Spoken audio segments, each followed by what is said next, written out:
आज आपने इसलिए बुलाया कि कल आप कुछ दिन पहले आपने देखा रामबन में बहुत बड़ा हादसा हुआ जिसमें कई जाने गई। अभी कई लोग जो हैं लापता है, हमें मालूम नहीं है। बहुत सारे गाड़ियाँ दब गई हैं, मलबे के नीचे हैं, होटल मलबे के नीचे है और इस वक्त सड़क बंद है, जिसकी वजह से वहाँ बहुत सारे जो पैसेंजर है, बच्चे हैं, औरतें हैं, बूढ़े हैं, बहुत ही मुश्किल हालात में हैं। तो इसका एक वजह जो मुझे नज़र आती है, एक तो ऊपर वाले की वजह से है, मगर कहीं ना कहीं जो हम ये पहाड़ों की चीर फाड़ करते हैं, जंगलों को बेतहाशा काटते हैं, उसको बिना सोचे समझे जो हम वातावरण के साथ उसका एक हिसाब से सोचे कि तबाही मचाते हैं, तो उसकी वजह से भी ये लैंडस्लाइड्स वगैरह आ रही हैं। और दिन ब दिन जो है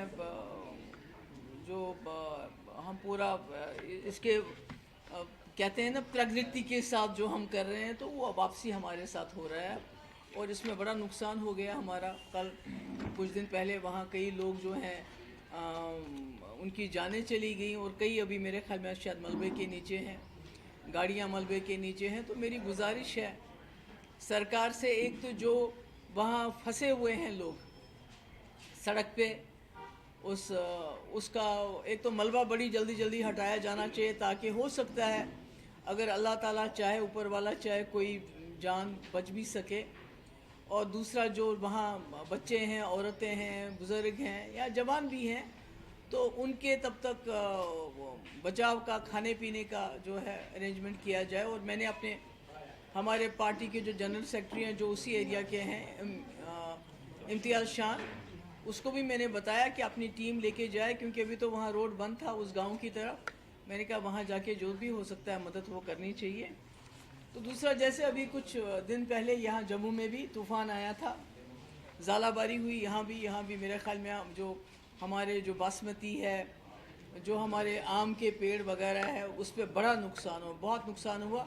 और कश्मीर में भी हाल ही में बहुत ही ज़्यादा ज़ालाबारी हुई, और ख़ासकर जो कश्मीर का सेब है और जो बादाम की इस वक्त वो फूल लगे हुए थे, उसको बड़ा नुकसान पहुंचा है। और जैसे आप सभी लोग जानते हैं कि जम्मू कश्मीर की रीढ़ की हड्डी है हॉर्टिकल्चर, तो उसको बड़ा नुकसान पहुंचा है। जब मैंने देखा वो जिस तरह वो फूल सारे ज़मीन पे पड़े हुए थे, छोटे छोटे, जिसमें सेब के वो फूल थे, बादाम के वो फूल थे, तो कहीं ना कहीं दिल दहल जाता है उसको देखे। तो इसमें मैं समझती हूँ कि सरकार को हर जगह टीम्स भेज के देखना चाहिए कि कितना नुकसान की हम भरपाई कर सकते हैं, कितना हम आगे चल के किसानों को, चाहे वो जम्मू में है चाहे कश्मीर में है, कि उनकी क्या मदद कर सकते हैं। उनको जो दवाइयाँ हैं, खाद हैं, क्या वो हम कम से कम कीमत पे उनको दे सकते हैं, ताकि उनका जो बोझ अभी है, जो इसके नुकसान हो गया, कहीं ना कहीं उसकी भरपाई हो जाए और कुछ कंपनसेशन के तौर से भी उनको दे दिया जाए। तीसरी बात यह है कि हमने, जैसा कि आप जानते हैं कि हमारे जो एमएलएज़ हैं असेंबली में, बहुत ही आज भी मेरे ख्याल में कहीं धरना चल रहा है डेली वेजर्स का।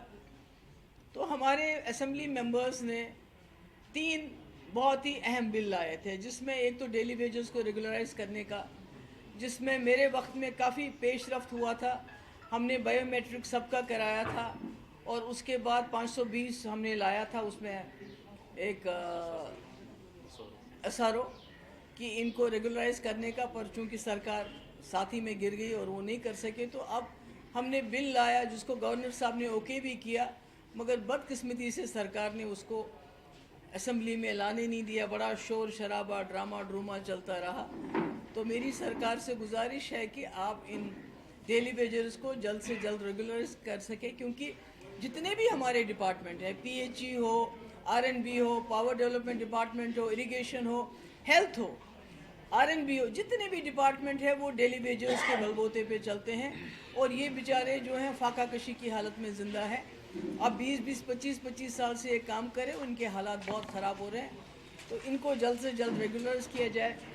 दूसरा, हमने बिल लाया था कि आपको पता है पूरे मुल्क में इस वक्त बुलडोज़र का बड़ा फैशन चला हुआ है, और यहाँ भी वो शुरुआत हो गई थी। मगर किसी वजह से थोड़ा बहुत रुक गए। जब हम भी दिल्ली गए, पार्लियामेंट के सामने धरना वरना दिया, मगर अब फिर कहीं ना कहीं लोगों को नोटिस दिए जा रहे हैं। मैंने सुना बटंडी में भी और कश्मीर में भी। तो हमारी एक बिल आई थी हमने कि जो जहाँ रहता है सरकारी ज़मीन पे, खासकर गरीब लोग हैं, गरीबों के स्कूल हैं, तो उसको रेगुलराइज किया जाना चाहिए। इस बिल को भी लेफ्टिनेंट गवर्नर साहब ने ओके किया था, पर इस बिल को भी डिस्कशन में नहीं लाया गया।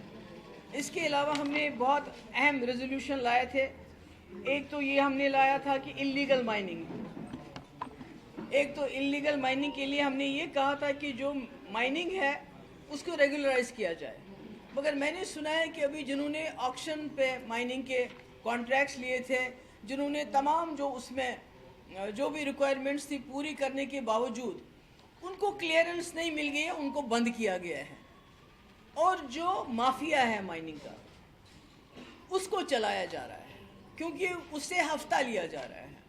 अगर लीगल माइनिंग को चलने दिया जाए किसी कंट्रोल तरीके से तो आपको रॉयल्टी मिलती है, मगर जो लीगल माइनिंग को उसकी क्लियरेंस को बंद करके जो यहाँ के लोकल्स करना चाहते हैं और तरीके से करना चाहते हैं जिससे सरकार को रॉयल्टी मिल सकती है, उसको बंद करके इल्लीगल माइनिंग को पूरी इजाज़त दी है, पूरी छूट है। मैं नाम नहीं लेना चाहती उन पॉलिटिशियंस का या उस लीडर का जिसके रिश्तेदार इसमें इन्वॉल्व है, जो इल्लीगल माइनिंग का इस वक्त हफ्ता वसूल करते हैं और उसको खुली छूट दी गई है।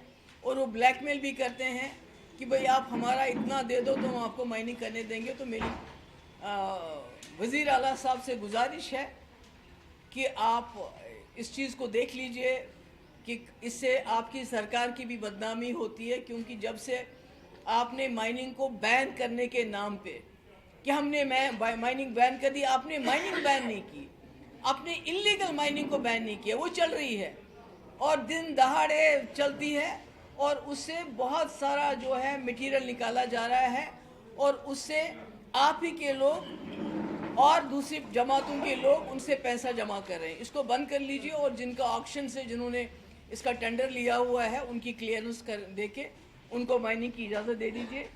और हमने एक रेजोल्यूशन ये भी लाया था कि वन टाइम माफ़ी मिलनी चाहिए जो गरीब लोग हैं। बिजली फीस किसी के जो 2000 आने थे या 1500 महीने का था तो उनकी लाखों में ऐसे कुछ बिजली फीस है, कमर टूट गई है लोगों की। हालांकि सरकार ने कहा था हम फ्री बिजली 200 यूनिट देंगे, वो तो नहीं दिए। मगर जो बिजली फीस है हमने रेजोल्यूशन लाया था इसको वन टाइम माफ़ी देना चाहिए, पर उसको भी नहीं उठाया।